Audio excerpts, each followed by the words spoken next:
చెప్పు, ఎందుకు చేశావు? నీతోనే మాట్లాడుతున్నాను, సమాధానం చెప్పు మిస్సమ్మా. ఎందుకు చేశావు ఈ పని?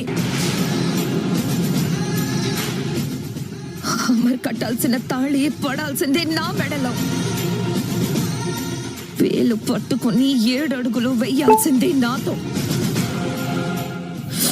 పెళ్లి ప్రమాణాలు చేయాల్సిందే నాతో.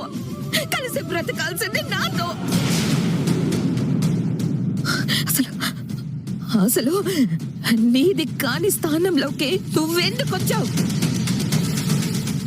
మా ఇంట్లో జీతానికి పనిచేసేదానివి అమర్తో జీవితం పంచుకోవాలని నువ్వెలా కలగన్నావు? అమ్మా, అమ్మాయి ఏదో తెలియక. మాట్లాడకండి.